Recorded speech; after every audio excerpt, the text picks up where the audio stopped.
நாம் இந்த நாளில்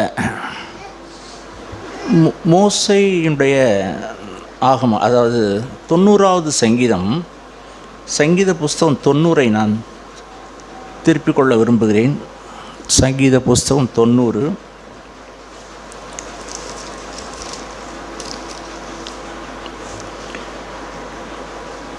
இந்த சங்கீதங்களில் பெரும்பாலும் தாவீதினால் எழுதப்பட்ட ஒரு சங்கீதம். அதில் மிக அபூர்வமாய் இந்த மோசேயுடைய சங்கீதம் இங்கே பதிவிடப்பட்டிருக்கிறது. அதில் இது 1 முதல் அந்த 12 வரைக்கும் உள்ள சங்கீதங்களை நீங்கள் மனதில் வைத்துக் கொள்ளுங்கள். நாம் இந்த சங்கீதங்களில் ஒரு சில வசனங்களை மாத்திரம் நாம் வாசிக்க கேட்போம். அதாவது நம்முடைய சகோதரர் கோயம்புத்தூரில் உள்ள நம்முடைய சகோதரர் சாமுவேல் அவரை எனக்கு பல ஆண்டுகளாய், பல வருஷங்களாய் அவரை எனக்கு தெரியும். அவர் துபாயிலே அவர் இருந்தார். துபாயிலிருந்து அவங்க கான்ஃபரன்ஸுக்கு பெங்களூர் வருவாங்க. இப்படி அவங்க வந்துட்டு போகிற நாட்கள் உண்டு. பல வருஷங்களுக்கு முன்பதாக, 20 ஆண்டுகளுக்கு முன்பாக. ஆனால் அவங்க துபாயிலிருந்து அவங்க கோயம்புத்தூரில் அவங்க இருந்தாங்க. கோயம்புத்தூரில் அங்கே சபை இருந்தது, ஆதி நாட்கள்லேருந்து இருந்தது. ஏறத்தாழ 40 வருஷங்களுக்கு மேலாக அங்கே கோயம்புத்தூர்லேயே ஒரு சபை கூடப்பட்டது இருந்தது. ஆனால் ஒரு ஸ்திரத்தன்மை அங்கே இல்லை.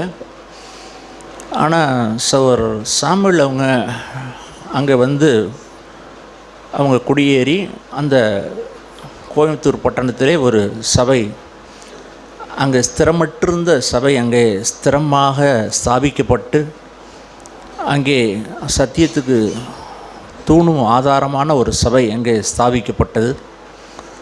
தேவன் அவரை கொண்டு அந்த கோயம்புத்தூர் பட்டணத்தில் தேவன் பெரிய காரியங்களை செய்தாங்க. ஆனால் தேவனுடைய மகத்துவமான திட்டம் கோயம்புத்தூரில் அவரை கொண்டு ஒரு பெரிய காரியங்களை கோயம்புத்தூர் பகுதியில் தேவன் செஞ்சாங்க. ஆனால் அந்த காரியங்கள்லாம் தேவனுடைய பார்வையில் முடிவு அடைந்து விட்டது.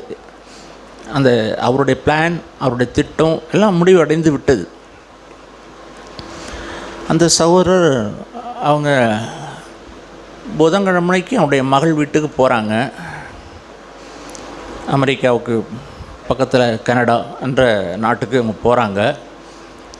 போகும்போது அவங்களுக்கு இருதயத்தில் நெஞ்சு வலி வியாதி வந்துடுது. அவங்க மகள் அவங்கள அழைச்சிட்டு போய் உடனே ஏர்போர்ட்டில் இறங்கிடுறாங்க. மகள் அவரை அழைச்சிட்டு போகிறதுக்கு மகள் வந்திருக்கிறாங்க. மகள் அழைச்சிட்டு போகும்போது அதுக்கு முன்னாடி அவங்க டிஃபன்லாம் சாப்பிட்ருக்காங்க. சாப்பிட்டோன்னே அவங்க இருதயம் நெஞ்சு வலிக்குதுன்னு சொல்லியிருக்கிறாங்க. உடனே அவங்க மகள் அங்கே ஏர்போர்ட்லேயே இருக்கிற ஹாஸ்பிட்டலில் காமிச்சிருக்கிறாங்க. அங்கே அவருக்கு இந்த மாதிரி பிரச்சனை இருக்குன்றாங்க. அப்புறம் வேறு ஹாஸ்பிட்டல் கொண்டு போய் அங்கே அறுவை சிகிச்சை பண்ண வேண்டியிருந்தது. 4 இடத்துல அங்கே அடப்பு இருக்கிறதா அங்கே டாக்டர் சொல்லியிருக்கிறாங்க. அப்போது கடைசியாக அறுவை சிகிச்சை பண்ணும்போதுக்கு முன்னாடி கூட நம்முடைய பிரதர்ஸுகள்லாம் கூட பேசியிருக்கிறாங்க. எனக்காக ஜெபம் பண்ணுங்கன்னு சொல்லி அவங்க பேசியிருக்கிறாங்க. அந்த அறுவை சிகிச்சை நடந்து கொஞ்சம் நேரத்துலேயே என்னமோ தெரில, நினைக்கிறேன், சரியாக தெரில, அவங்க மறிச்சிட்டாங்க, இறந்துட்டாங்க. நமக்கு அதை கேட்ட உடனே அந்த துக்கத்தை தாங்க முடியாத ஒரு காரியம். தேவனுடைய அநாதி தீர்மானம் இருக்கிறது, தேவனுடைய அநாதி திட்டம்னு ஒன்று இருக்குது. ஆனால் அதை கேட்கும்போது என்னால் அதை ஜீரணிக்கவே முடியல. என்னால் ஜீரணிக்க முடியல. அவருக்கு ரொம்பவும் அப்படி ஒன்றும் வயசானவர் கிடையாது, 68 வயதுடையவர். ஏறத்தாழ 68 வயது உடையவராக தான் இருக்கும். தேவன் அவரை கிறிஸ்தவ ஐக்கிய சபையிலே ஒரு ஒரு தூணாய், வல்லமையான தூணாய், நம்முடைய தேசத்தில் கிறிஸ்தவ ஐக்கிய சபையின் ஒரு தூணாய் தேவன் அவரை ஸ்தாபித்திருந்தாங்க. ஆச்சரியமான காரியம். அவருக்கு விசேஷத்த வெளிப்பாடு, விசேஷத்த ஞானம், விசேஷத்த கிருபை, விசேஷத்த வரங்கள், இதெல்லாம் தேவன் அவருக்கு அருளினாங்க. அவங்க ஒரு பாரம்பரிய பெந்தகோஸ்த குடும்பத்தை சார்ந்தவங்க. அவங்க அப்பா காலத்தில், தற்சமய காலங்களில் தான் அவர் பிரதர் சகரியா ஐயாவோடு சேர்ந்து நம்முடைய சத்தியங்களை அறிந்து கொண்டு மாம்சத்திருந்த இயேசு கிறிஸ்துவை குறித்தான காரியங்கள் இன்னும் பெரிய வெளிப்பாடை அவர் நம்முடைய சகோதரர்கள் மூலமாய் அவர் அறிந்து கொண்டாங்க. அவர் மூலமாய் எண்ணற்ற ஜனங்கள் ஆசீர்வாதங்களை பெற்றுக்கொண்டாங்க. நான் பெற்றுக்கொண்டிருக்கேன், நம்மளும் கேட்டிருக்கிறோம். அநேகர் ஒரு சில சமயங்களுடன் அவருடைய செய்தியை நம்ம சபையில் போட்டிருக்கிறோம், கேட்டிருக்கோம் நம்ம எல்லோரும். ஆனால் தேவன் சில நேரங்களில் ஏன் இப்படி செய்கிறாங்க, ஏன் இப்படி காரியம் நடக்குதுன்னா நமக்கு தெரியாது. அவர் சர்வ ஞானம் படைத்த தேவன், சர்வ வல்லமுடைய தேவன். ஆகையினால் அவர் செய்கிறத புரிந்து கொள்ளுற அளவுக்கு நமக்கு ஞானம் அறிவெல்லாம் இல்லை, பத்தாது. ஆனால் அவர் இருந்த நாட்களில் அவர் பேசின செய்திகள் இருக்குது. அவர் பேசின நாட்களில் செய்தி இருக்குது. நான் இந்த வசனத்தை வாசிப்பதற்கு முன்பதாக அவர் பேசின ஒரு நிமிஷம் வீடியோவை நான் இந்த மைக்கில் நான் போட விரும்புகிறேன். நீங்கள் காதால் கேளுங்க. ஒரு நிமிஷம், ஒரே ஒரு நிமிஷம் தான் நினைக்கிறேன் அந்த வீடியோ. ஒரு நிமிஷம் 1.5 நிமிஷமோ அந்த வீடியோவை நான் மைக்கில் வைக்கிறேன். காதால் கேட்க, படம் இல்லை. நீங்கள் செல்ஃபோன் வச்சுருக்கிறவங்கன்னா நீங்கள் அதை பார்க்கலாம். இப்போது அவர் சொன்ன செய்தி, இப்போ மறிச்சிட்டாங்க, அவர் ஆண்டவருடைய ராஜ்யத்தில் இருக்கிறாங்க, சந்தோஷமாக இருக்கிறாங்க. இப்போ நம்ம பூமியில் இருக்கிறோம். அவங்க குடும்பம் பரிதபிக்கிறாங்க. கோயம்புத்தூர் இருக்கிற சபை சகோதரர்கள், அவரை சார்ந்திருக்கிறவர்கள் ஒரு தகப்பனை இழந்த பிள்ளையை போல் அவங்க தவிப்பாங்க. அது ஈடுகட்ட முடியாத ஒன்று. அவர் தகப்பனை போல் இருந்தார். அந்த நாட்களில் இஸ்ரவேலுக்கு அங்கே எலிசாவை எடுத்துக்கொள்ளும்போது எலியா அழுவார், புலம்புவார். இஸ்ரவேலுக்கு நீங்கள் ரதமும் குதிரை வீரருமாய் இருந்தீங்களேன்னு சொல்லுவார் எடுத்துக்கொள்ளப்படும் போது. அப்படி தான் அவர் நம்முடைய கிறிஸ்தவ ஐக்கிய சபைக்கு அவர் விசேஷ வரம்பற்ற ஒரு மனுஷன், நல்ல இருதயம் கொண்ட ஒரு மனுஷன், சுயநலமற்ற ஒரு மனுஷன், தனக்கானதை தேடாத ஒரு மனுஷன், தன்னுடையதை அப்படியே இழந்த ஒரு நல்ல இயேசுடைய முழு சாயலையும் இந்த பூமியில் வெளிப்படுத்தின ஒரு நல்ல மனுஷன். அது நமக்கு ஒரு பெரிய இழப்பு தான். பரலோகம் எடுத்துக்கொண்டது. அந்த துக்கத்தை, அந்த காயத்தை ஆற்றுவது என்பது சாதாரண காரியம் அல்ல. இது அவர் இந்த பூமியில் இருந்த நாட்களில் அவர் பேசின ஒரு சில செய்தியை நான் உங்களுக்கு இந்த மைக்கில் போடுறேன். have full life before me. I'm already 61. எனக்கு 61 வயதாகிறது. எனக்கு முன்பதாக என்னுடைய ஜீவிய நாட்கள் முழுமையாக இல்லை. Only 3 years. கொஞ்ச நாட்கள் தான் மீதி இருக்கிறது. If God wills, only few years. கர்த்தருக்கு சித்தமானால் அது இன்னும் சில வருடங்கள் தான். How much careful I must be. ஆகவே நான் எவ்வளவு ஜாக்கிரதையா இருக்க வேண்டும். Because time is very short. என்று சொன்னால் காலம் மிகவும் குறுகினது. So salvation is very near. ஆகவே ரட்சிப்பானது மிகவும் சமீபமாய் இருக்கிறது. Don't spend your time in unwanted things. தேவையற்ற காரியங்களிலே இந்த நேரத்தை வீணடித்து விடாதீர்கள். Control your speech. உங்களுடைய சம்பாஷணையை நீங்கள் கட்டுப்படுத்துங்கள். Reduce it. அதை குறையுங்கள். Control your thoughts. உங்களுடைய நினைவுகளை நீங்கள் கட்டுப்படுத்துங்கள். Control your sight. உங்களுடைய கண் பார்வையை நீங்கள் கட்டுப்படுத்துங்கள். Control your desires. உங்களுடைய உள்ளான வாஞ்சையை நீங்கள் கட்டுப்படுத்துங்கள். Because time is short. ஏனென்று சொன்னால் நேரம் மிகவும் குறைவாய் இருக்கிறது. Salvation is very near. ரட்சிப்பு மிகவும் சமீபமாய் இருக்கிறது. அவர் இந்த பூமியில் கடைசியாக அவர் இறுதியில் உள்ளது அவர் சொல்கிறார். கொஞ்ச நாள் தான் இந்த உலகத்தில் நான் இருக்க போகிறேன். அந்த கொஞ்ச நாள் வாழ்க்கையில் நம்முடைய கண்களை ஜாக்கிரதையாக பார்த்துக்குவோம், நம்முடைய நாவை ஜாக்கிரதையாக பார்த்துக்குவோம், நம்முடைய நினைவை ஜாக்கிரதையாக வைத்துக்கொள்ளும், நம்முடைய இருதயத்தின் நினைவுகளை ஜாக்கிரதையாக வைத்துக்கொள்ளும். மனம் திரும்பிட்டேங்கிற ஒரு நிச்சயத்தோடு வாழுங்க.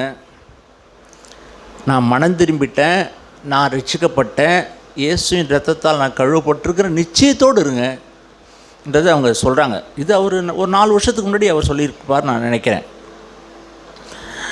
ஆகையினால் நான் சகோதரர் பேசின அந்த வார்த்தையுடைய தொடர்ச்சியை உங்களோடு இந்த நாளில் நான் பேச விரும்புகிறேன். அதுக்கு தான் இந்த மோசையுடைய சங்கீதத்தை நான் திருப்ப சொன்னேன் உங்களை. அந்த 90வது சங்கீதத்தை நான் திருப்பிக் கொள்வோம்.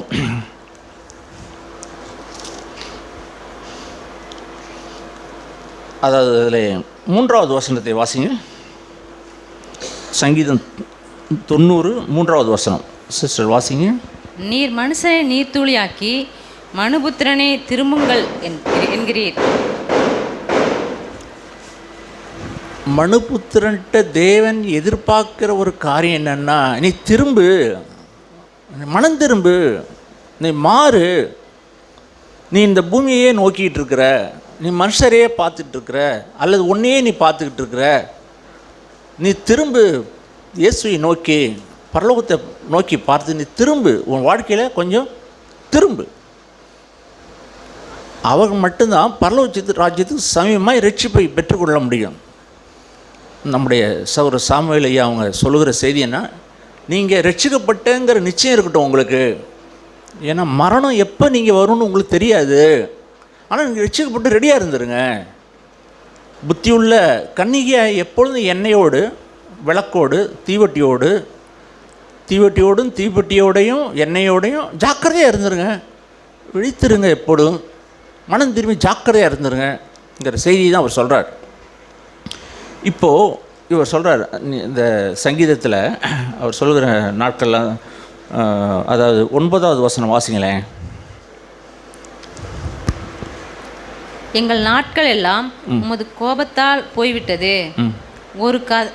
ஒரு கதையை போல் எங்கள் வருஷங்கள் கழித்து போட்டோம். மோசே சொல்கிறேன், எங்களுடைய நாட்கள்லாம் ஒரு கதையை போல் எங்களுடைய நாட்கள்லாம் அது போயிடுச்சு சொல்லிட்டு அந்த 4வது வருஷத்தில் ஒரு காரியங்களை அவர் சொல்கிறார். வாசிங்க. உமது பார்வைக்கு 1000 வருஷம் நேற்று கழிந்த நாள் போலவும் ராஜாமம் போலவும் இருக்கிறது. மனுஷனுக்கு 1000 வருஷம் ஆண்டவருக்கு ஒரு நாள் போல் இருக்கிறது, காலங்கள் இருக்கிறது சொல்லிட்டு நிறைய காரியங்களை சொல்கிறேன், நீங்கள் தியானிங்க. ஆனால் நான் மிக முக்கியமாக சொல்லுகிற ஒரு காரியம் என்னென்னா, உயிரோடு வாழ்கிற நாட்களில் இன்றைக்கி நான் மனம் திரும்பி இருக்கிறேன்னா, நான் இன்றைக்கி நான் மரித்தேன்னா அவருடைய ராஜ்யத்துக்கு நான் தயாராக இருக்கிறேனாங்கிற மட்டும் நம்ம நிச்சயப்படுத்தி கொள்வோம். நம்ம எல்லாரும் இங்கே உட்கார்ந்துருக்கிற ஒவ்வொருவரும் மரணம் எப்போ வரும்னு நமக்கு தெரியாது. நாளைக்கே மரணம் வரலாம், அதை தவிர்க்க முடியாது. அது முன்ன வரலாம் அல்லது பின்ன வரலாம், எப்போ வரலாம், ஆனால் கண்டிப்பாக ஒரு நாளைக்கு வரும். ஆனால் மரணத்துக்கு முன்னாடி ரெண்டே இடம்தான். நீ உயிரோடு வாழ்கிற நாட்கள்லாம் உன் நாட்கள் எண்ணிக்கோ. உன் நாட்களை எத்தனை நாளைக்கு வாழ போகிறங்கிறத எண்ணிக்க. அதுதான் அவர் சொல்கிறார். 12ஆம் வசனம் வாசிங்க. நாங்கள் நாண இருதயம் உள்ளவர்கள் ஆகும்படி எங்கள் நாட்களை எண்ணும் அறிவை எங்களுக்கு போதித்தருளும்.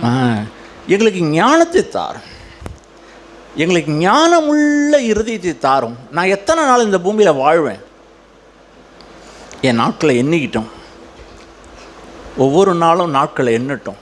எப்போவோ மரணம் வரப்போகுதுங்கிறது அல்ல. மரணம் ஒரு கிறிஸ்தவனுக்கு ஒரு பொருட்டு அல்ல.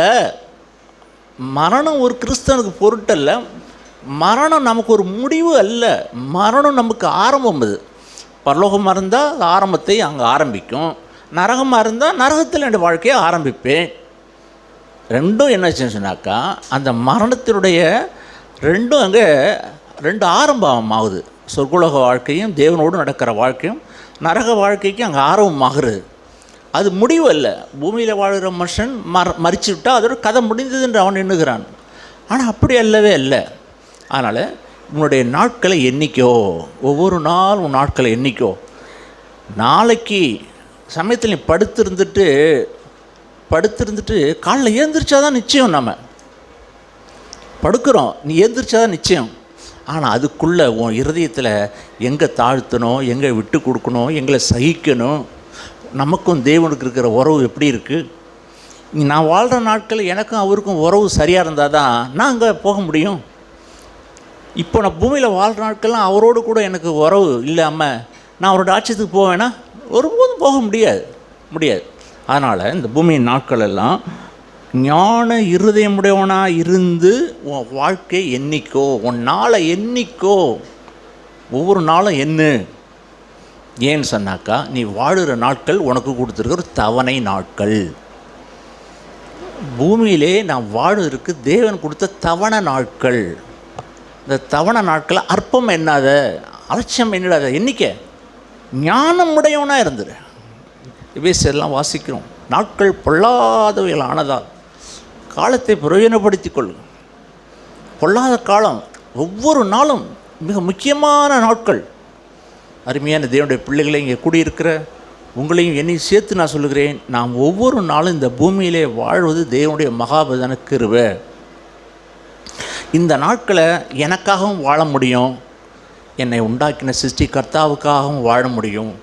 நீங்கள் யாருக்காக வாழ்கிறங்கிறத உங்களே நீங்கள் நிச்சயப்படுத்தி கொள்ளுங்கள். நான் பயப்படணும். பூமி நாட்கள்லாம் ஒரே ஒரு தவணை தான் இருக்குது, ஒரே ஒரு நாட்கள் தான் இருக்குது. உதாரணமாக லூக்கா என சுவிசேஷத்தின் புஸ்தகத்தை நான் திருப்பிக் கொள்ள விரும்புகிறேன். லூக்கா லாசர் ஐஸ்வரவனுடைய நிகழ்வு, லூக்கா 16வது அதிகாரம் அங்கே வாசிக்கிறோம். லூக்கா 16வது அதிகாரத்தை திருப்பிக் கொள்வோம்.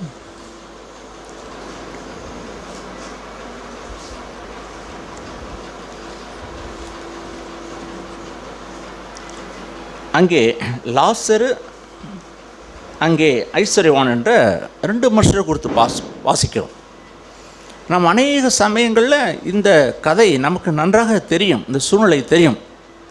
ஆனால் இந்த ஐஸ்வர்யவானுக்கு ஒரே ஒரு சமயம்தான் கொடுக்கப்பட்டது இந்த பூமியில் வாழ்வதற்கு.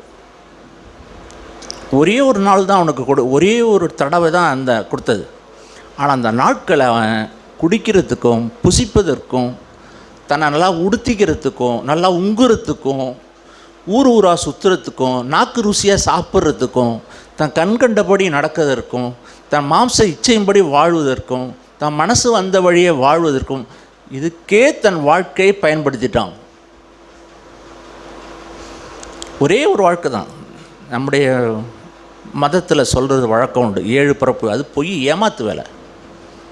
வேதம் சொல்லுது ஒரே ஒரு தர பிறப்பு, ஒரு இறப்பு, ஒரு நியாய தீர்ப்பு, வேறு பிறப்பெல்லாம் இல்லை. அது ஏமாத்து வேலை, நம்பாதீங்க நீங்கள் யாரும். ஒரே வாழ்க்கை தான் நமக்கு. வேதம் ஒரே ஒரு பிறப்பு தான் சொல்லுது, வேறு வாழ்க்கை இல்லவே இல்லை. இது எபிரியர் நிருபம் 9வது அதிகாரம் 27வது வசனம் நான் நினைக்கிறேன். வேறு வாழ்க்கை இல்லை இந்த பூமியில், வேறு வாழ்க்கை இல்லவே இல்லை. ஒரே ஒரு வாழ்க்கை தான் இந்த பூமியில். ஆனால் அந்த ஒரு வாழ்க்கையில் இந்த ஐஸ்வர்யவான் நாட்களை வீணடிச்சிட்டான், காலத்தை வீணடிச்சிட்டான். இப்போது என்ன நடக்குது? மரிக்கிறான், நரகத்துக்கு போகிறான். லாசரு மரிக்கிறான், அவன் ஆபிரகாமுடைய மடிக்கு போகிறான்.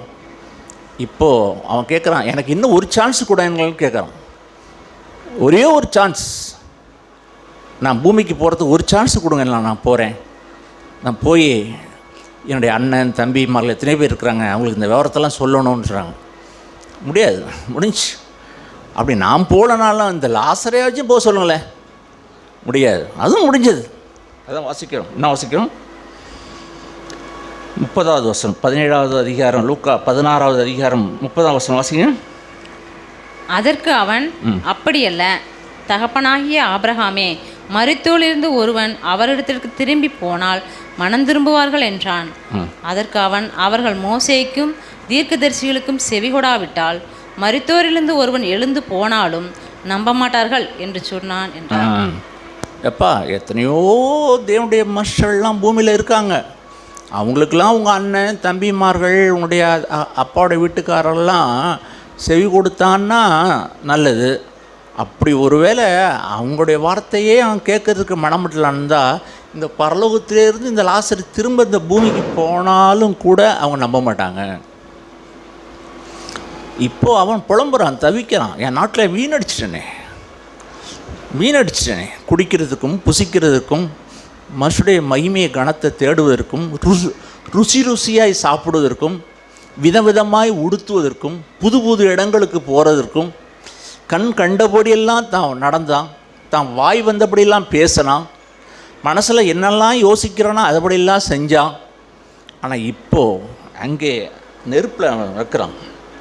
இப்போ அவனோட வேதனை 23ஆம் வசனம் வாசிக்கிறோம். என்ன வாசிக்கிறோம்னாக்கா வாசிங்க 23ஆம் வசனம் 24ஆம் வசனமும். பாதாளத்திலே அவன் வேதனைப்படுகிற போது தன் கண்களை ஏறெடுத்து தூரத்திலே ஆபிரகாமையும் அவன் மடியிலே லாசரையும் கண்டான். அப்பொழுது அவன், தகப்பனாகிய ஆபிரகாமே, நீர் எனக்கு இறங்கி லாசரு தன் விரலின் நுனியை தண்ணீரினால் தோய்த்து என் நாவை குளிர பண்ணும்படி அவனை அனுப்ப வேண்டும். இந்த அக்னி ஜுவாலையில் வேதனைப்படுகிறேனே என்று கூப்பிட்டான். இப்போது இவன் கண்களை ஏறெடுத்து பார்க்குறான். ஆனால் இப்போ ஒரு உணர்வு இருக்குது, வேதனை இருக்குது, துக்கம் இருக்குது, தேவை இருக்குது. காலத்தை நழுவ விட்டியப்பா, காலத்தை நழுவ விட்டி வீணாக வச்சுப்பா. காலம் உனக்கு கொடுத்த ஒரே ஒரு வாழ்க்கையை நீ வீணடிச்சிட்டியப்பா. உனக்கு ஒரு காலத்தில் நல்ல உனக்கு செழிப்பும் வசதியும் நல்ல நேரம் கொடுக்கப்பட்டது, அதெல்லாம் வீணடிச்சிட்ட. கண்கண்டபடி காது கேட்டதுபடி விருப்பத்தின்படிலாம் நீ கேட்டு வாழ்க்கையை வீணடிச்சிட்ட. முடிஞ்சதுப்பா, முடிஞ்சு. இப்போ இரக்கம் கிடைக்காது. இப்போ தேவன் இரக்கத்தின் ஆசனத்தில் இல்லை, அவர் நியாயாதிபதியாக இருக்கிறார். நீ நரகத்தில் போய் இரக்கம் கிடைக்கணுமா? அங்கே கிடைக்கல. அங்கே இரக்கம் இல்லாமல் தான் அங்கே பிசாசு அவங்களை நடத்துவான். இப்படி தான் இரக்கமற்றவனாக இருந்தோம். அருமையான தேவனுடைய பிள்ளைகளே, நான் இந்த பூமியில் வாழறதுக்கு ஒரே ஒரு சான்ஸ் தான் உண்டு, ஒரே ஒரு தருணம் தான் உண்டு இந்த பூமியில் வாழறதுக்கு. வேறு தருணம் நமக்கு இல்லவே இல்லை. நான் என்னை தாழ்த்த, நான் மன்னிக்க, மன்னிப்பு கேட்க, பாவத்தை விட்டு ஓய இந்த பூமியிலே ஒரே ஒரு தருணம், ஒரே ஒரு தருணத்தை தர ரெண்டாவது தருணம் இல்லை. இந்த பூமியிலே வேணுமானாலும் நமக்கு ரெண்டாவது தருணம், மூணாவது தருணம் வேணாலும் ஆண்டவர் கொடுக்குறாங்க. ஆனால் மரிச்சதுக்கு பிற்பாடு வேறு தருணம் இல்லை. நான் கேட்குறேன், எனக்கு இறங்கும், எனக்கு இறங்கும், 24ஆம் வயசில் எனக்கு இறங்கும், எனக்கு இறங்கும். கொஞ்சோண்டு லாசருடைய விரலில் கொஞ்சோண்டு ஈரம் என் நாக்கில் படட்டும். அதான் 24ஆம் வசனம் வாசிங்க.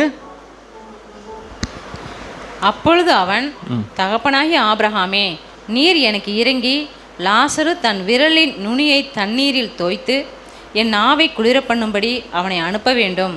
இந்த அக்னி ஜுவாலையில் வேதனைப்படுகிறேனே என்று கூப்பிட்டான். இந்த லாசரு அந்த ஐஸ்வருடைய வீட்டு வாசலில் தான் இருந்தான். அவன் பல முறை பார்த்துருப்பான். அவன் வயிறு ஒட்டுனவனாய் பொத்தலான கிழிசலான வஸ்திரத்தோடு அவன் குளிரில் அவன் நடுங்கி கொண்டு இருப்பான். அவனுடைய நாய், அவனை சுற்றி நாய்கள் கூட்டம் இருந்தது. குளிரினால் வேதனைப்பட்டு கொண்டிருந்தான். அவன் மேலே புண்ணுகள் இருந்திருக்கும். அவன் திரும்பி கூட பார்த்துருக்க மாட்டான். அப்பொழுது அவனுடைய இருதயத்தில் கடுகளவு கூட இரக்கம் இல்லை. ஆனால் இப்போ அவன் இரக்கம் கேட்குறான். எப்படி கொடுக்கப்படுமா? அவனுக்கு இரக்கம் இல்லவே இல்லை, இல்லவே இல்லை, இல்லவே இல்லை, இரக்கம் இல்லை. அருமையான தேவனுடைய பிள்ளைகளே, இந்த நாட்களில் நாம் இறங்கும்படிக்கு, இரக்கமாக இருக்கும்படிக்கு, மற்றவரிடத்தில் இரக்கமாக இருக்கும்படிக்கு, ஆண்டவரே எனக்கு இரக்கத்தின் ஆவி எனக்கு தாரும். ஒரே ஒரு சான்ஸ் இந்த பூமியில் நாம் வாழ்கிற இந்த நாட்களில் ஒரே ஒரு தடவை தேவன் இந்த பூமியில் வாழ்வதற்கு, மற்றவர்களுக்கு இரக்கம் செய்வதற்கு ஒரே ஒரு சந்தர்ப்பத்தை ஆண்டவர் கொடுத்துருக்குறாங்க. ஆகையினால் இந்த நாட்களில் நம்ம இறங்கி இரக்கத்தை சம்பாதித்து கொள்வோம். அதான் இன்னொரு இடத்துல இருக்குது, யாக்கோப்பு நான் நினைக்கிறேன், இரக்கம் இல்லாதவனுக்கு இரக்கமில்லாத நியாயத்தீர்ப்பு தான் அவனுக்கு.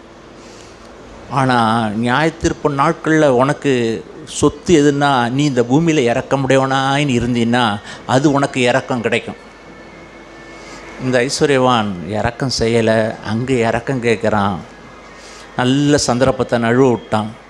கொஞ்சோண்டு இந்த லாசருக்கு உதவி செஞ்சுருக்கலாம், அவனுக்கு ஒரு வஸ்திரத்தை கொடுத்துருக்கலாம். அவன் குளிரில் நடுங்கிட்டு இருந்திருப்பான், நிச்சயமாக இல்லைமே, குளிரில் நடுங்கிட்டு இருந்திருப்பான். அவனோட வீட்டில் பீரோல்லையும் அவனுடைய அலமாரிலும் கட்டுக்கட்டாய் போர்வைகளும் கம்பளிகளும் நிறையா இருந்திருக்கும். ஆனால் ஒரு போர்வையோ கம்பளியோ இல்லாமல் இருந்திருப்போம். இவனுக்கு எத்தனையோ பணம் வசதி இருந்தது. ஒரு ட்ரெஸ்ஸை கொடுக்க அவனுக்கு இருதயத்தில் வைராக்கியம், ஒரே ஒரு கம்பளி கொடுப்பதற்கு அவனுக்கு இருதயத்தில் வைராக்கியம்.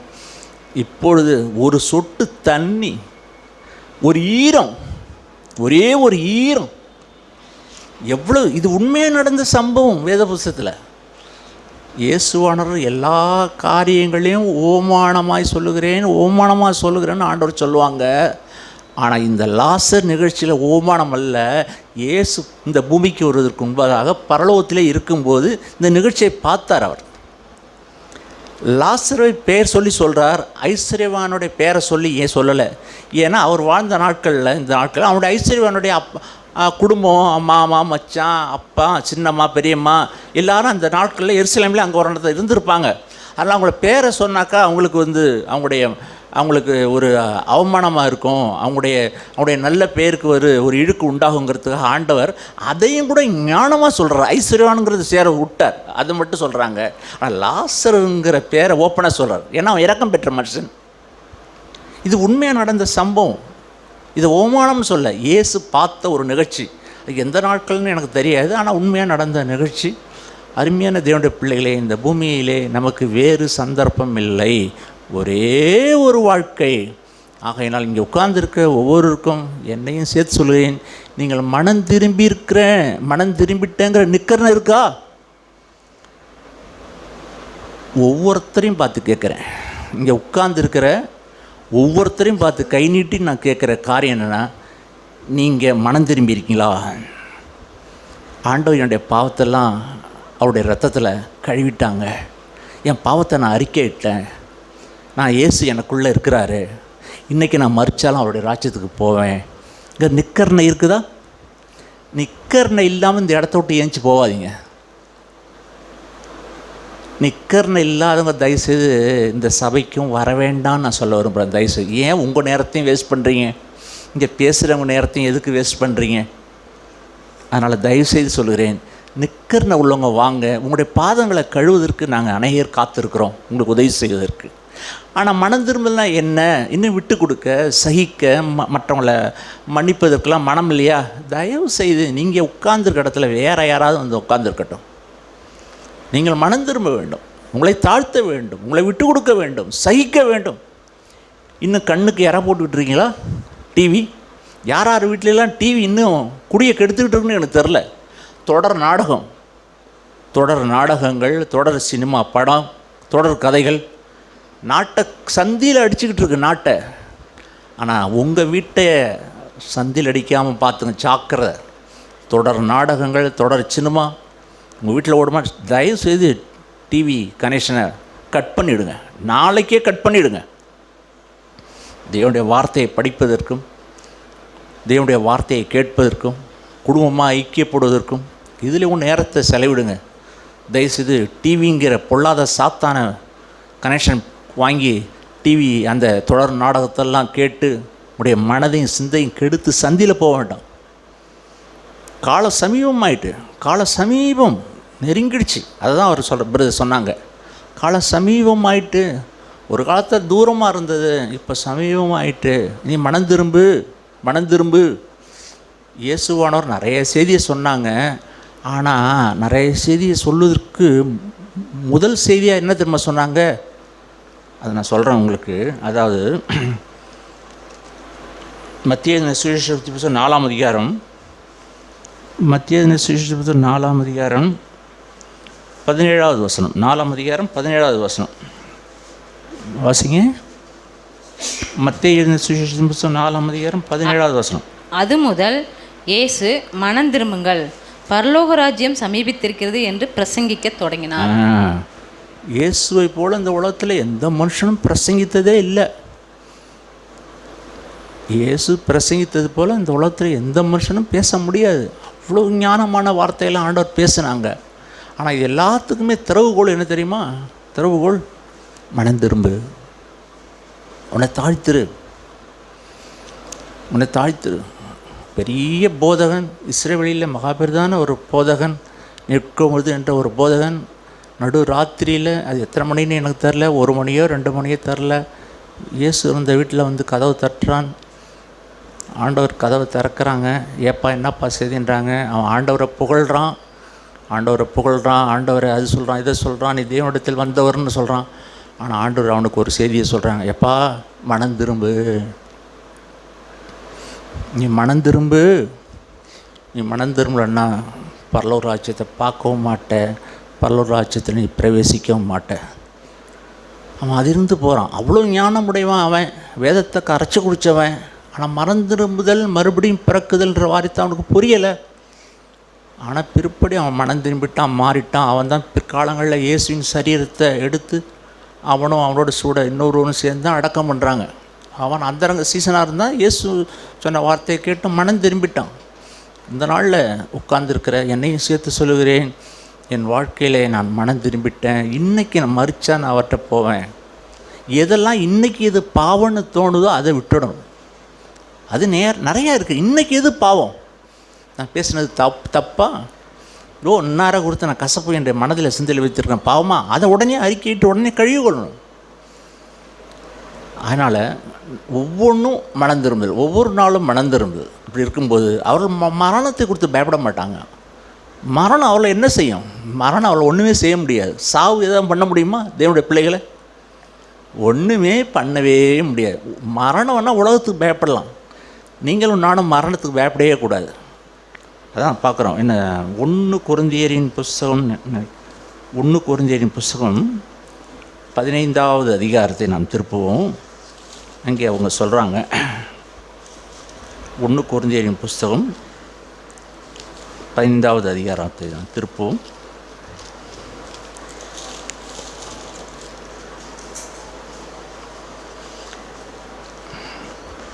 ஒன்று கொரிந்தியரின் புஸ்தகம் 15வது அதிகாரம் 54, 55, 56, 57 4 வசனங்களை சிஸ்டர் வாசிங்க, கேட்போம்.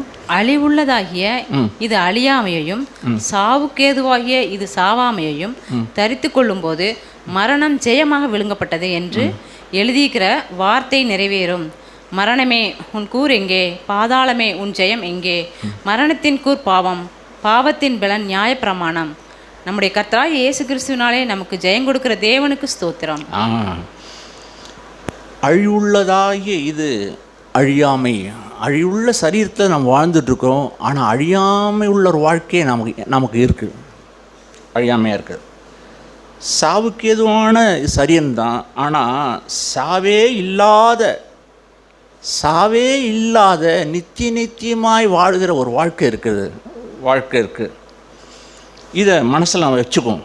இந்த முழு உலகமும் மரணத்துக்கு பயப்படுது. நீங்கள் நானும் மரணத்துக்கு பயப்படக்கூடாது. பவுல் சொல்லுவாங்க, நான் சரீரத்தை விட்டு ஆண்டவரோடு கூட போகிறது நல்லதுன்னு நான் நினைக்கிறேன், ஆனால் சரீரத்தில் இருக்கிறது உங்களுக்கு நலமாக இருக்கும் நான் எண்ணுகிறேன்னு சொல்லுவேன். அவங்க சாமுவேல் அவங்க ஆண்டவர் அவங்கள எடுத்துக்கிட்டாங்க. அவர் இருந்தாங்கன்னா சபைக்கு நல்லது, அவங்களுடைய மனைவி, அவங்களுடைய பிள்ளைகள், பேரம்பேத்திக்கு, இன்னும் நம்ம எல்லாருக்கும் நல்லது. ஆனால் அதே போல் இந்த பூமியில் நம்ம ஏன் இருக்கிறோன்னா மற்றவங்களுக்கு உதவி செய்கிறதுக்காக நம்ம இருக்கிறோம், அவ்வளோதான் இருக்கிறோம். ஆனால் உன் வேலை முடிஞ்சுதுப்பா, நான் அவனை எடுத்துக்கிறேன்னு ஆண்டவர் சொல்வார்னா, அவர் பறித்து கொண்டு போகும்போது தடுத்து நிறுத்தி, ஏன் ஆண்டவர் இதை செய்கிறீங்கன்னு சொல்லி அவரை கேட்பதற்கு நமக்கு என்ன உரிமை உண்டு? நமக்கு எந்த உரிமையும் இல்லை. கொடுத்தவனே எடுத்துக்கொள்ளுகிறான், அவ்வளோதான். எனக்கு எந்த உரிமையும் எனக்கு கிடையாது. ஆனால் எனக்கு ஒரு தருணத்தை கொடுத்துருக்கீங்க இந்த பூமியில் வாழ்வதற்கு. ஒரு மனைவியாய் வாழ, புருஷனாய் வாழ, நல்ல மகனாய் வாழ, நல்ல மகளாய் வாழ எனக்கு ஒரு தருணத்தை கொடுத்தீங்க. இந்த தருணத்தை விட்டுட்டு அப்புறம் தருணத்துக்காக இயங்குவோமானா அந்த ஐஸ்வர்யனை போல் தருணம் கிடைக்காது பிரியமானவே. ஆகையினால் ஆண்டவர் சொன்னாங்க, இந்த மரணத்துடைய முடிவில் சொல்லுவாங்க, யோவான் சுவிசேஷ புஸ்தகம் 17ஆம் அதிகாரம் 4ஆம் வசனமாக நினைக்கிறேன், வாசிக்கிறோம். பிதாவே, நீர் எனக்கு என்னெல்லாம் செய்யணும்னு நினச்சிங்களோ அது எல்லாத்தையும் என்ன பண்ணிட்டேன், செஞ்சு முடிச்சிட்டேன். நீங்களும் நானும் மரணத்தை விட்டு மரண படுக்கைக்கு போகும்போது இதை தான் சொல்லணும். என்னால் இயன்றதை என் மனைவிக்கு செஞ்சிட்டேன், என்னால் இயன்றதை என் பிள்ளைகளுக்கு செஞ்சிட்டேன், என்னால் இயன்றதை என் சகோதர சகோதரிகளுக்கு செஞ்சிட்டேன், என்னால் இயன்றதை என் சத்துருக்களுக்கும் என்னை பகைக்கிறவர்களுக்கும் எதிர்க்கிறவர்களுக்கும் நான் செஞ்சிட்டேன். இயன்றதை செஞ்சிட்டேன், முடிஞ்ச அளவு செஞ்சிட்டேன். இன்னும் இயேசுவை போல் நான் செய்யலை, இயன்றதை செஞ்சிட்டேன். ஆண்டவர் தான் சொன்னார், பிதாவே நீ எனக்கு எதெல்லாம் செய்யணும்னு சொல்லிங்களோ அதை செஞ்சு முடிச்சிட்டேன் என்ன ஆண்டவர் சொன்னாங்க. அருமையான தேவனுடைய பிள்ளைகளே, நான் இந்த பூமியிலே வாழ்வது தேவனுடைய மகாபிரதன இறக்கம் ஒரு தவணை நாட்கள். நாளைக்கெல்லாம் இருக்கணும்னு எனக்கு தெரியாது. பல நாட்கள் நான் அப்படி யோசித்தது உண்டு. நான் போகிறேன், திரும்பி வருவோன்னு எனக்கு நிற்கிறேன்ல. சில நேரத்தில் படுத்திருப்பேன், கதவை போட்டுட்டு நான் அப்படியே படுத்த படுக்கையில் போயிட்டால் யார் கதவை திறப்பான்னு எனக்கு பயம் வந்து, அதனால் கதவை திறந்தே வச்சுருது. ஏன்னா எனக்கு நம்பிக்கை இல்லை, காலைல எழுந்திரிப்பேங்கிற எனக்கு நம்பிக்கையே கிடையாது. எழுந்திரிச்சு நான் கதவை திறப்பேங்கிற என் நம்பிக்கை இல்லை. அப்புறம் கதவை உடச்சிக்கிட்டு இருக்க வேண்டியிருக்கு மற்றவங்க அதுலேருந்து. அதனால் கதவை திறந்தே வச்சுட்டு படுத்துறது. நான் ஒரு டேவிட்டுடைய அப்பா இறந்து போனதை பற்றி நான் கேள்விப்பட்டேன். அவங்க ஒரு வீட்டில் ராத்திரியில் படுத்திருந்தாங்க. ராத்திரியில் படுத்து தாப்பல் போட்டு படுத்திருந்தாங்க நான் நினைக்கிறேன். அப்படி தானே? ரூமில் தாப்பல் போட்டு படுத்திருந்தாங்க. படுத்திருக்கும்போது ராத்திரிலே அவங்க மறிச்சிட்டாங்க. நல்ல மனுஷன், ஆண்டவருக்கு பயப்படுற ஒரு மனுஷன். தேவனுடைய பிரசனம் எப்பொழுதும் அவர்கிட்ட நான் பார்த்துருக்கேன். தேவனுக்கு பயப்பி அஞ்சு நடுங்கிற ஒரு மனுஷன். தேவன் எடுத்துக்கொண்டாங்க. அவன் வீட்டெலாம் பூட்டி கிட்டிட்டு படுத்திருந்தாங்க. ஆனால் ஓட்டை பிரித்தாங்களா? ஓட்டை பிரிச்சுட்டு உள்ளே இறங்கி தான் தாப்பை எடுத்துட்டு ஐயாவை பார்த்தாங்க, மரித்து இருந்ததை பார்த்தாங்க. ஞாபகம் வச்சுங்க, இதெல்லாம் ஞாபகம் வச்சுங்க. நாளைக்கு போய்ட்டு நான் அப்படி வருவோம்லாம் நினைக்காதீங்க. அதனால தான் யாக்கோபு சொல்லுவார், நாளைக்கு உயிரோடு இருந்தால் கர்த்தருக்கு சித்தமானால். அங்கே அந்த வசனத்தை எடுங்க பார்ப்போம். யாக்கோப்பு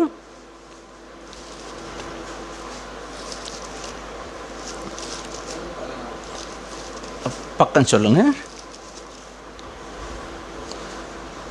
பக்கம் 315 பக்கம், 4வது அதிகாரம், என்ன 13வது வசனம், 14வது வசனம், 15வது வசனம் வாசிங்க. 13லேருந்து வாசிங்க. மேலும் நாங்கள் இன்றைக்கு அல்லது நாளைக்கு இன்ன பட்டணத்திற்கு போய் அங்கே 1 வருஷம் தங்கி வியாபாரம் செய்து சம்பாத்தியம் பண்ணுவோம் என்கிறவர்களே கேளுங்கள். நாளைக்கு நடப்பது உங்களுக்கு தெரியாதே. உங்கள் ஜீவன் எப்படிப்பட்டது? கொஞ்ச காலம் தோன்றி பின்பு தோன்றாமற் போகிற புகையை போல் இருக்கிறதே. ஆதலால் ஆண்டவருக்கு சித்தமானால் நாங்களும் உயிரோடு இருந்தால் இன்னென்ன விதமாய் செய்வோம் என்று சொல்ல வேண்டும். நாளைக்கு என்ன நடக்கணும் எனக்கு தெரியாது. ஏன்னா மரணத்துக்கும் பாதாளத்துக்கும் உரிய திறவுகோல் இயேசுடைய கரத்தில் தான் இருக்குது, இயேசுடத்தில் இருக்குது. ஒரு மனுஷன் மரணத்துக்கு உடைய எல்லா அதிகாரமும் இயேசுடைய கரங்களில் தான் இருக்குது. பாதாளத்துடைய திறவுகோல் அவர்கிட்ட தான் இருக்குது. பரலோகத்துக்கு போகணும், அதுக்குரிய திறவுகோல் இயேசுகிட்ட தான் இருக்குது. ஒரு காலத்தில் சாத்தான் வச்சுருந்தான் அந்த திறவுகோலை. இப்பொழுது எல்லா அதிகாரத்தையும் அவர் பிடுங்கி கொண்டார். வானத்திலும் பூமியிலும் சகல அதிகாரம் இயேசுக்கு வந்து விட்டது. இப்போ அவர் சொல்கிறார், நாளைக்கு என்ன நடக்கும் உனக்கு தெரியாது. ஆண்டவர் என்ன வேணாலும் செய்வாங்க, உன் மரணம் எப்படின்னே தெரியாது. சரி, ஜாக்கிரதை. அதனால் நீ என்ன செய்யணாக்கா, உன் ஜீவன் எப்படிப்பட்டது? கொஞ்ச காலத்தில் தோன்றி மறைகிறது போல் புகையை போல் இருக்குது. போன வாரம் நம்ம வாசித்தோம், யூதாவில் வாசித்தோம், பேதூரில் வாசித்தோம். கொஞ்ச நாள் தோன்றி கொஞ்ச நாள் ஒன்றும் இல்லை, புகையாக போயிடும். நான் பார்ப்பேன் கனவு. அப்படியே ராத்திரியில் படுத்திருந்தேன்னா அப்படியே படுத்து அப்படியே யோசிப்பேன். ஒவ்வொரு தெருவாக ஒவ்வொரு வீடாக யோசிப்பேன். 40 வருஷத்துக்கு முன்னாடி ஒவ்வொரு வீடும் எப்படி வாழ்ந்தாங்கங்கிறத அப்படியே ஒரு ரவுண்டு வந்து ஒரு தெருவு அப்படியே யோசிப்பேன். அடுத்த தெருவை யோசிப்பேன். அடுத்த பணக்காரன் எப்படிலாம் வாழ்ந்தான் ஆனால் அப்படியே யோசிப்பேன். ராத்திரியில் 2 மணிக்கு 3 மணிக்கு மனுஷன் எப்படி வாழ்ந்தான், எப்படி அவன் ஊரில் இருந்தான், இன்றைக்கி அவன் எப்படி இருக்கிறான், அவனுடைய பிள்ளைக்குட்டி எப்படி இருக்குது, அவன் இருந்த மனக்கட்டு, அவன் இருந்த ஊடு ஒன்றும் இல்லை, ஓயோ போயிட்டான் எல்லாம். புகை போல கொஞ்ச நாள் அப்படியே எரிஞ்சுது, அப்புறம் பார்த்தா புகை போல போயிடுச்சு. இதெல்லாம் நமக்கு திருஷ்டாந்தங்களாக இவைகளெல்லாம் நாம் அறியும்படிக்கு இந்த கடைசி காலத்தில் தேவன் நமக்கு எழுதி வச்சிருக்கிறாங்க. இந்த நாளில் அருமையான தேவனுடைய பிள்ளைகளே, நீங்கள் ரட்சிக்கப்பட்டீர்களாங்கிறதான் நான் மறுபடியும் கேட்குறேன். ஆண்டோடைய ராஜ்யத்துக்கு சென்ற தேவதாசன் சாமுவேல் ஐயா சொன்ன அதே செய்தி தான். நீங்கள் ரட்சிக்கப்பட்டீர்களா? நான் இன்னும் 4 நாளைக்கு நான் உயிரோடு இருப்பேன்லாம் நினைக்காதீங்க. இன்னும் 4 வருஷத்துக்கு இருப்பேன்லாம் நினைக்காதீங்க. நான் 10 வருஷம்லாம் இருப்பேன்லாம் நினைக்காதீங்க. அவசரம் அவசரம். சில இதில் சொல்லுவாங்க, இன்றைய தேவை அவசரம், டீசல் சிக்கனம், அங்கே இருக்கிற டிரைவருடைய கைவண்ணம், இந்த நாட்டில் அவர் சிக்கனமாக இருக்கணும், இக்கண தேவைங்கிறதெல்லாம் போட்டிருப்பாங்க. இக்கண்ண தேவை என்ன? என்னோடய வாழ்க்கையில் நான் இயேசுவை போல சீக்கிரம் மாற வேண்டாமா? இன்னும் அடங்காத நாவு, அடங்காத கண், அடங்காத நாவு இன்னும் வாழ்க்கையில் இருந்தோம்னா, அருமையாக சொல்லுகிறேன், உங்களுடைய பாதத்தை தொட்டு சொல்லுகிறேன், அருமையான சகோதரிமார்களே, நீங்கள் இங்கே மதிப்பீர்களானால் நிச்சயமாகலுமே உங்களை அடக்கி ஆள நீங்கள் விரும்பலன்னு சொன்னால் நரகம்தான் அங்கே காத்திருக்கிறது. அந்த ஐஸ்வர்யவானுடைய வாழ்க்கை அவனுக்கு கொடுத்த நல்ல சந்தர்ப்பத்தை வீணடித்து நரகத்துக்கு அவன் சென்று விட்டான். இதெல்லாம் நமக்கு திருஷ்டாந்தங்களை எழுதியிருக்கிறது. அதனால் இந்த நாட்களில் மிகுந்த பயத்தோடும் நடுக்கத்தோடும், ஆண்டவரே ஒவ்வொரு நாளும் இன்றைக்கி எனக்கு சான்ஸ் கொடுத்துருக்கீங்க ஆண்டவரே, காலையிலேருந்து சாயந்தரம் வரைக்கும் ஒரு நல்ல சான்ஸ். பிள்ளைகளை நேசிக்க, புருஷனை நேசிக்க, மனைவியை நேசிக்க, அன்பு கூற, உத்தமமாய் வாழ, இந்த பொல்லாத உலகத்தால் கரைப்படாதவனாய் வாழ, விபச்சாரம் கரை புரண்டு ஓடிக்கிட்டு இருக்கு நினைக்கிறீங்களா? விபச்சாரத்தின் ஆவி கொடிகட்டி பறக்குது இந்த நாட்களில். அக்கிரமம் நிறைஞ்சு போயிருக்கு, அநியாயம் நிறைஞ்சு போயிருக்கு.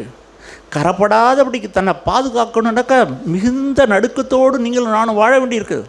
நீங்கள் அப்படியே கடத்திற்கு போயிட்டு கரப்படாத வரணுமா? ஜாக்கிரதை. ஒரு கல்யாண வீட்டுக்கு போகிறீங்க, ஒரு துக்க வீட்டுக்கு போகிறீங்க, நடவு நட போகிறீங்க, வயலுக்கு போகிறீங்க, வாய்க்காலுக்கு போகிறீங்க, கரப்படாத திரும்ப வீட்டுக்கு வர்றதுக்கு பெரிய காரியம், தேவனுடைய கிருபை இல்லைன்னா. ஏன்னா விபச்சாரம் கரை புரண்டு ஓடிட்டுருக்கு, காம இச்சை நாளில் கரை புரண்டு ஓடிட்டுருக்கு. விபச்சாரத்தின் சந்ததியின் மத்தியில் நீங்களும் நானும் வாழுறோம். பெருமை பிடிச்ச உலகத்தில் நீங்களும் நானும் வாழ்ந்துகிட்டு இருக்கிறோம். அருமையானவர்களே, பயத்தோடும் நடுக்கத்தோடும் உலகத்தால் கரைபடாத ஒரு வாழ்க்கை வாழ்ந்து இந்த பூமியில் இயேசுக்கு மகிமையுள்ள ஒரு வாழ்க்கையை வாழும்படி நாம் அழைக்கப்பட்டிருக்கோம். நம்ம கொடுத்துருக்க இந்த தருணத்தில் ஜாக்கிரதையான ஒரு வாழ்க்கையை வாழ்ந்துடும். ஆண்டோடைய வார்த்தை சொல்லுது. அதாவது வெளிப்படுத்தின விசேஷத்தின் புஸ்தகம் கடந்த நாளில் நான் தியானித்த அந்த வசனம், வெளிப்படுத்தின விசேஷத்தின் புஸ்தகம் 14வது அதிகாரம் 13வது வசனம். வெளிப்படுத்தின விசேஷத்தின் புஸ்தகம் 14வது அதிகாரம் 13வது வசனம் கேட்போம், வாசிக்க கேட்போம். பின்பு பரலோகத்திலிருந்து ஒரு சத்தம் உண்டாக கேட்டேன். அது கர்த்தருக்குள் மரிக்கிறவர்கள் இது முதல் பாக்கியவான்கள் என்று எழுது. அவர்கள் தங்கள் பிரயாசங்களை விட்டு ஒளிந்து இளைப்பாறுவார்கள். அவருடைய கிரியைகள் அவர்களோட கூட போம். ஆவியானவரும் ஆம் என்று திருவுளம் பற்றுகிறார் என்று சொல்லிற்று. கர்த்தருக்குள்ள ஒரு வாழ்க்கை இருக்குது, கர்த்தருக்கு வெளியே ஒரு வாழ்க்கை இருக்குது. இப்போ நீங்கள் கர்த்தருக்குள்ளே இருந்தீங்கன்னா இந்த பூமி விட்டு போகும், கர்த்தருக்குள்ளே இருப்பீங்க. நீங்கள் கர்த்தருக்கு வெளியே இருந்தீங்கன்னா இந்த உலகமும் அந்த ஐஸ்வர்யவான் எப்படி மரித்தானோ அவன் கர்த்தருக்கு வெளியே இருந்தான். ஆனால் எத்தனையோ ஏழ்மையின் தரித்திரமாக இருந்தாலும் கூட இந்த லாசர் கர்த்தருக்குள்ளே இருந்தான். நீங்களும் நானும் கர்த்தருக்குள்ளே இந்த பூமியில் வியாதியோடு இருக்கலாம், குறைவுபட்டு இருக்கலாம், நம்முடைய தேவைகள் சந்திக்கப்படாமல் கூட இருக்கலாம். ஆனால் கர்த்தருக்குள்ளே இருக்கிறானாங்கிறத நிச்சயப்படுத்தி கொள்ளும் பிரியமானவர்களே. ஆகையினால் ரட்சிப்பு இல்லாமல் பரலோகம் இல்லை. அந்த ரட்சிப்புக்கு மனம் திரும்புதலும் விசுவாசமுமே மிக முக்கியமான ஒரு காரியமாக இருக்குது. ஆனால் நேரத்தை நாம் ஒருபோதும் அல்ல தட்டிட வேண்டாம். நல்ல பரலோகத்துக்கு சென்று இருக்கிறாங்க ஐயா சாமுவேல் ஐயா, அவங்க அவருடைய குடும்பத்தாருக்காகவும் அவரை பிரிந்திருக்கிற சபைக்காகவும் நாம் ஒரு நிமிஷம் தலையை தாழ்த்தி அவர்களுக்கு ஆறுதலுக்காக நம்ம ஒரு நிமிஷம் நாம் ஜெபிக்கலாம். தாழ்த்துவோம். பரலோக தகப்பனே, எங்கள் அருமையான தேவதாசனுக்காய் நாங்கள் ஜெபிக்கிறோம்.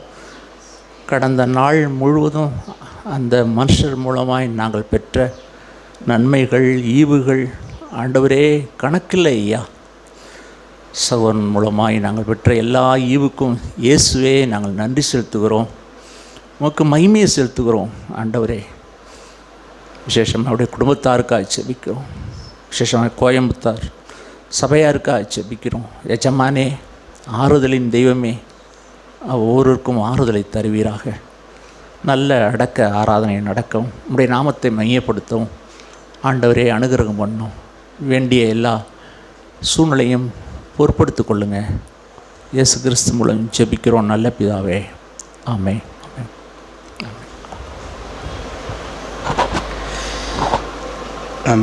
எல்லா வார்த்தைகளுக்கும் நான் நன்றி செலுத்துகிறேன்.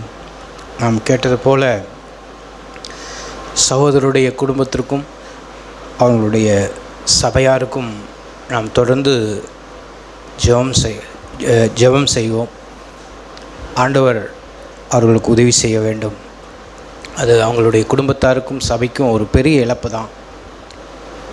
ஆனால் ஆண்டவர் என்ன தீர்மானித்திருக்காங்களோ, அவங்க தன்னுடைய பிள்ளையை தம்முடைய இடத்திற்கு அவர் அழைத்து சென்றார். பைபிளில் சங்கீதம் 116 நாம் வாசிக்கிறோம், பரிசுத்தவான்களுடைய மரணம் ஆண்டவருடைய பார்வையில் அவ்வளவு அருமையாக இருக்குதுன்னு சொல்லி வாசிக்கிறோம். அப்படியாய் ஆண்டவர் அந்த தேவனுடைய ராஜ்யத்துக்குள் அவங்க எல்லா பிரயாசத்தையும் விட்டு ஓய்ந்து அவங்க இளைப்பாறுறாங்க. நாம் அவர்களுடைய ஆறுதலுக்காக நம்முடைய தனிப்பட்ட ஜெபங்களில் நாம் ஜெபிப்போம். ஆண்டவர் அவர்களுக்கு உதவி செய்வோம். அதே போல் தஞ்சாவூர் சகோதரர்களுக்காகவும் நாம் ஜெபிப்போம். அதுபோல் நம்முடைய வாழ்க்கையிலும் நாம் அந்த சங்கீதம் 90 நாம் வாசித்தது போல் அந்த நாணமுள்ள இருதயம். நாணம் என்றால் 2 நாணம் இருக்குது. ஒன்று உலக பிரகாரமான நாணம், இன்னொன்று ஆண்டவராக இயேசு கிறிஸ்துவின் நாணம். தேவனால் நமக்கு இயேசுவை குறித்து நம்ம வாசிக்கும்போது தேவனால் நமக்கு நாணமும் நீதியும் பரிசுத்தமும் மீட்பும் ஆனார்னு வாசிக்கிறோம். அந்த ஆண்டவராக இயேசு கிறிஸ்து அவர் தேவனால் நமக்கு என்ன ஆகியிருக்காருன்னா நாணம் ஆகியிருக்கிறாங்க. அந்த நாணம் இன்றைக்கி படித்து ஒரு நாணவானாய் மாறணுன்னா, படித்து ஒரு பெரிய ஹையர் போஸ்டிங் போகணுன்னா கிட்டத்தட்ட நான் பார்த்துருக்கேன். அவங்களுடைய பசங்களுடைய வாழ்க்கையை, ஒரு போஸ்டிங்காக படிக்கிறவங்களுடைய லைஃப்பை நான் கவனிச்சிருக்கேன். அவங்க விடிய காலம் 3 மணிக்கெல்லாம் எழுந்திரிச்சிருவாங்க. அது மாதிரி நைட்டு 12 மணி வரைக்கும் படிப்பாங்க. அவங்களுக்கு தூக்கம் 2 மணி நேரம் 3 மணி நேரம் தான். ஆனால் அவங்க படிக்கிற அந்த பாடத்தை, அவங்க எடுத்திருக்கிற அந்த சப்ஜெக்டை, அதை அவ்வளவு கவனமாக நாணமாக, ஏன்னா போட்டி உலகம், அதை சரியாக படித்தாதான் அந்த நாணத்தை அவங்க அடைய முடியும், பாஸ் பண்ண முடியும், அதை வின் பண்ண முடியும். இந்த உலகத்தில் நாணத்தை அப்படி தேடுறாங்க, அவ்வளவு ஜாக்கிரதையாக தேடுறாங்க. தூக்கத்தை தொலைத்து, சுகத்தை தொலைத்து, எத்தனையோ சூழ்நிலையில் அவங்களுடைய வாழ்க்கையில் இருக்கிற எல்லா இதையும் மறந்து, அவங்களுடைய கோல் என்னென்னா அந்த படிப்பில் இருக்கிற நாணத்தை அடையணும், ஒரு கல்வியை பெறணும் அப்படிங்கிறதுக்காக அவ்வளவு தன்னை தயார்படுத்திக்கிட்டு அவ்வளோ சீக்கிரமாக படிக்கிறாங்க. அப்படி படித்தால் தான் அந்த உலக நாணத்தமே ஒரு இன்ஜினியராகவோ நல்ல டாக்டராகவோ அல்லது ஒரு பெரிய ஹையர் போஸ்டிங்கு போகணுன்னா அப்படி படிக்கணும். அப்படி படித்தால் தான் அதை நம்ம அடைய முடியும். அதே போல் ஆவிக்குரிய வாழ்க்கையிலும் நாம் கூடியிருக்கிற நம்முடைய வாழ்க்கையில் நாம் இயேசுவை எப்படி தேடுகிறோம்? தேவனால் நமக்கு நாணமாய் கொடுக்கப்பட்டவர். ஆண்டவரே, நான் எல்லா விதத்திலும் உம்மை முன்மையாக வைக்கிற ஆண்டவரே, உம்மை தேடுற ஆண்டவரே, நான் எல்லாவற்றிலும் உங்களை பார்க்க விரும்புகிற ஆண்டவரே. ஆண்டவரே, நான் நாணமில்லாத ஒரு பேதையாய் இடத்தில் வர்ற ஆண்டவரே, நாணமாகிய இயேசுவை நான் தேடட்டும், நான் பற்றி கொள்ளட்டும். ஆண்டவரே, வேறு எதுவும் என்னுடைய இருதயத்தில் வர வேண்டாம். நாம் கேட்டது போல் இந்த உலகத்தில் உண்டாயிருக்கிற களியாடுகள், கேவலமானவைகள், இன்றைக்கும் ஒரு சினிமாவுக்கோ ஒரு சீரியலுக்கோ ஒருத்தவங்க அடிமைப்பட்டிருப்பாங்கன்னா அவங்க உண்மையான கிறிஸ்தவர்கள் அல்ல. அவங்க வேணால் முக்காடு போட்டிருக்கலாம், சபைக்கு வரலாம், அவங்க இன்னும் அவங்களுடைய வாழ்க்கையில் எதையும் தேவனிடத்தில் பெற்றுக்கொள்ள முடியாது. ஆனால் நம்முடைய இருதயத்தில் உண்மையாலுமே நாம் மனம் திரும்பி இருப்போம் என்றால், ஆண்டவரே அந்த நாணத்தை நான் தேடுறேன். ஆண்டவரே, வசனம் வாசிக்கிறோம். நீதிமொழிகள் 1ஆம் அதிகாரம்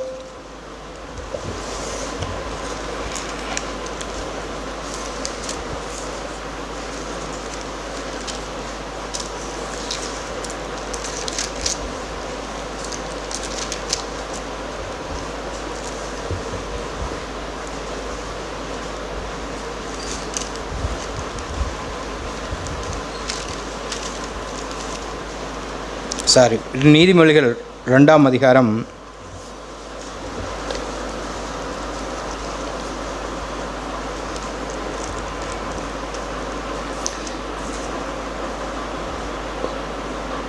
3-4 வாசிக்கலாம்.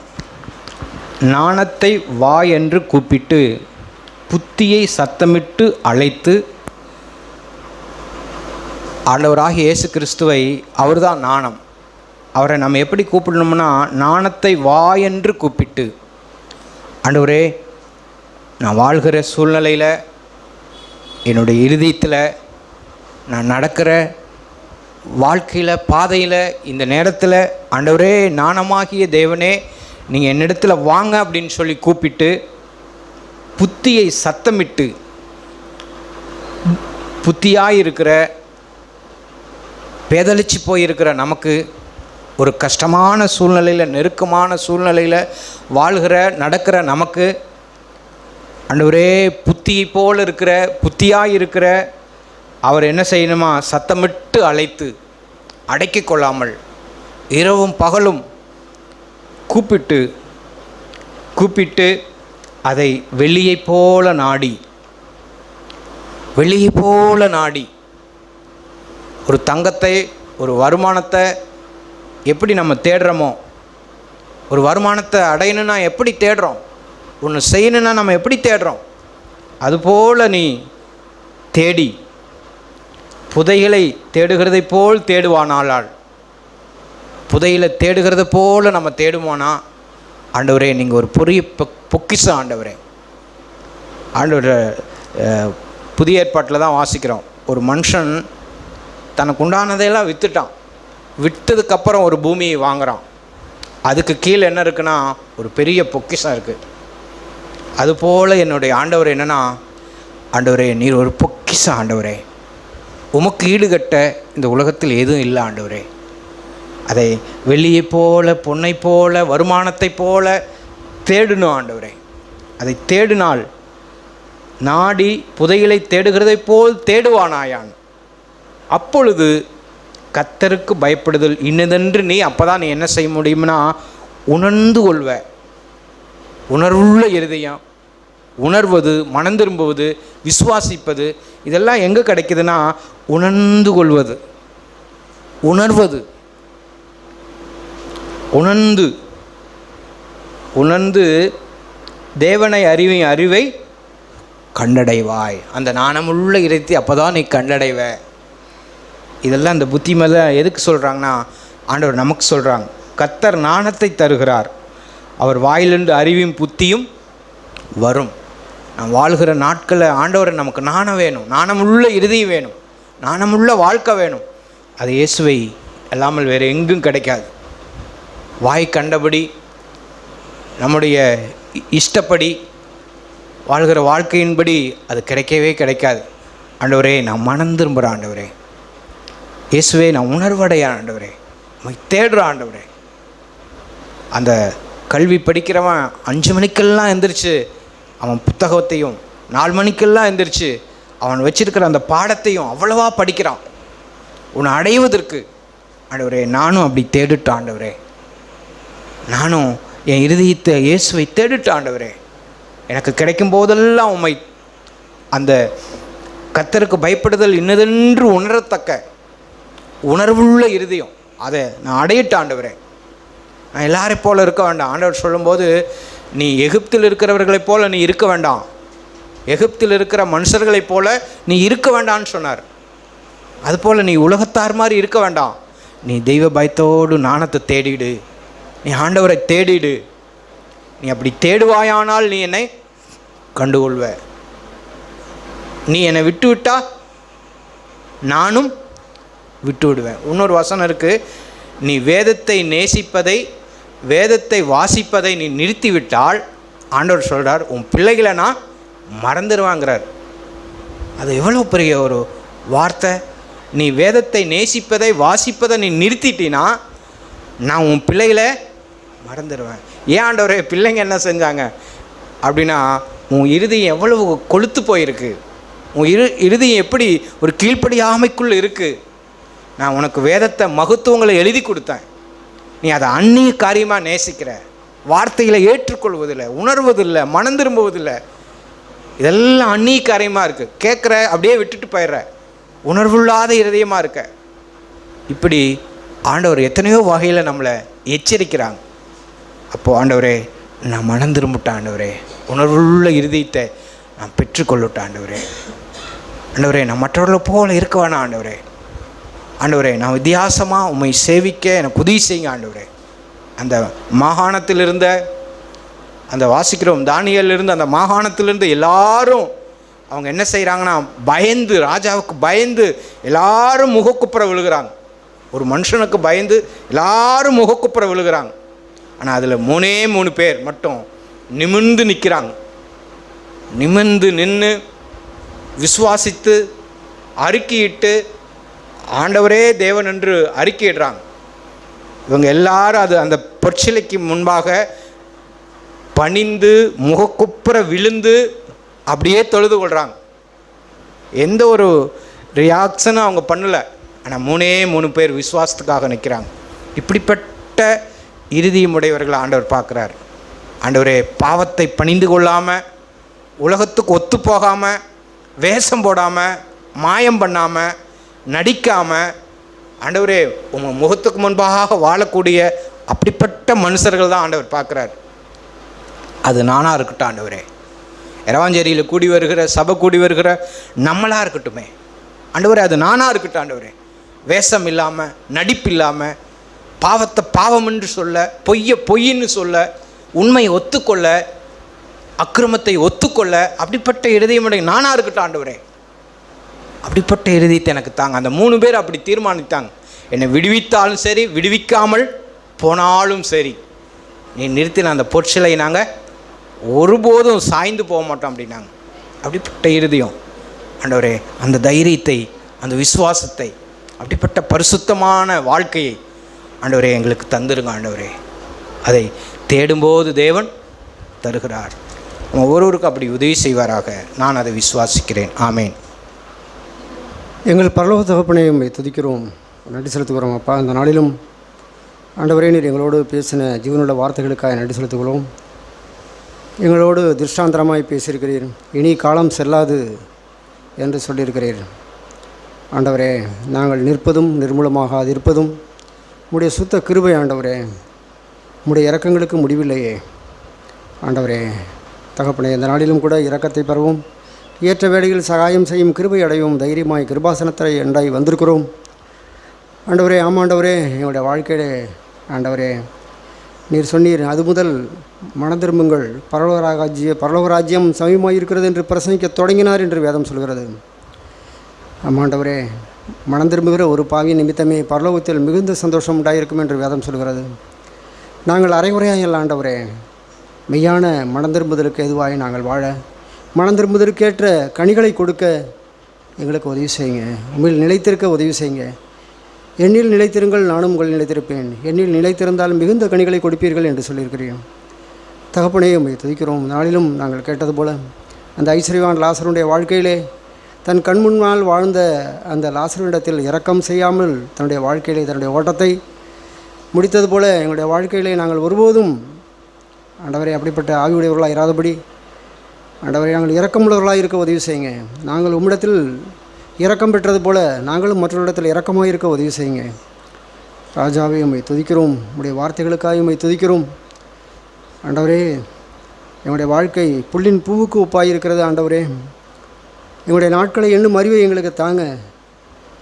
ஒவ்வொரு நாளையும் பிரயோஜனப்படுத்தி கொள்ள உதவி செய்யுங்க. மனுஷன் புசித்து குடித்து மகிழ்ச்சியாக இருந்தாலும் இருளின் நாட்களையும் நினைக்க வேண்டும். வந்து சம்பவிப்பதெல்லாம் மாயே என்று வேதம் சொல்கிறது.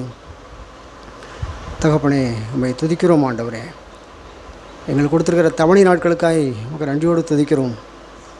எங்களை சுகமாய் வைத்திருக்கிறீர். இந்த நாளிலும் முழு மனதோடு உம்மை தேட நாங்கள் செய்ய வேண்டிய பணிகளை செய்து முடிக்க எங்களுக்கு உதவி செய்யுங்க. ஒருபோதும் நாங்கள் சுகபோக பிரியராயிராமல் ஆண்டவரே தகப்பனை உம்முடைய சித்தம் செய்ய நீர் என்ன சொல்லுகிறீர் என்று நாங்கள் கேட்டு நடக்க எங்களுக்கு அனுக்கிரகம் பண்ணுங்க. எங்களுடைய வாழ்க்கையை நாங்கள் பரிசோதித்து பார்க்கட்டும். ஆண்டவரே, தேவனே என்னை ஆராய்ந்து அறிந்து கொள்ளும் என்று பக்தன் சொல்கிறது போல என்னை சோதித்து என் உள்ளிய எந்திரங்களை சோதித்து பார்க்க உதவி செய்யும். ஆண்டவரே, வேதனை உண்டாக்கும் வழிகள் உண்டோ என்று எங்களை ஆராய்ந்து பார்த்து நித்திய வழியில் நடத்தும் என்று சொன்னது போல ஆண்டவரே, வேதனைப்படுத்துகிற காரியங்கள் உண்டோ என்று எங்களை ஆராய்ந்து பார்க்க உதவி செய்யுங்க. இந்த நாளின் சபை கூடுதலுக்காக நன்றி செலுத்துகிறோம் அப்பா. விசேஷமாக இந்த நாளிலும் விசேஷமாக நாங்கள் ஆண்டவரே சாமுவேல் பிரதருக்காகவும் இந்த ரூபன் சகோதரன் குடும்ப வீட்டாருக்காகவும் நாங்கள் ஜெபிக்கிறோம். ஆண்டவரே தகப்பனே, நம்மை துதிக்கிறோம்.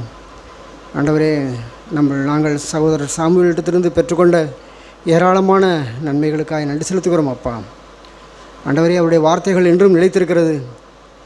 ஆண்டவரே, உம்மை துதிக்கிறோம் துதிக்கிறோம் துதிக்கிறோம். ஆண்டவரே, விசேஷமாக இந்த நாளிலும் வந்திருக்கிற ஒரு பிள்ளைகளுக்காக கூட நாங்கள் ஜெபிக்கிறோம். ஏதோ நாங்கள் வந்த வண்ணமாய் போய்விடாதபடி உணர்வுள்ளவர்களாய் கேட்ட வார்த்தைகளை பத்திரப்படுத்தி கொண்டு செல்ல உதவி செய்யுங்க. இந்த நாளிலும் கொடுத்த ஆகாரத்துக்காக கூட நன்றி செலுத்துகிறோம். படைத்த கரங்களை ஆசீர்வதிங்க.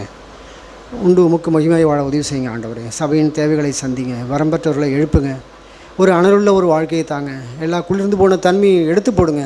எல்லா பின்மாற்றத்திலிருந்தும் ஜனங்களை விலக்கி பாதுகாத்து கொள்ளுங்க. ஆண்டவரே, உம்மை தேடக்கூடிய ஒரு நல்ல உணர்வுள்ள இருதயத்தை தாங்க. ஆண்டவரே, ஒருமனப்பாட்டின் ஆவியை சபைக்கு அதிகமாய் தாங்க. ஆண்டவரே, சபையை நேசிக்க ஆண்டவரே, சகோதரருக்குள்ள ஒரு ஐக்கியத்தை நீர் உண்டு பண்ணுங்க. ஆண்டவரே தகப்பனே, உம்மை துதிக்கிறோம் துதிக்கிறோம் துதிக்கிறோம். ஆண்டவரே, உம்முடைய நாமம் மையப்படட்டும். இயேசு கிறிஸ்து நாமத்தில் ஜெபிக்கிறோம் எங்கள் ஜீவனுள்ள நல்ல பிதாவே. ஆமென்.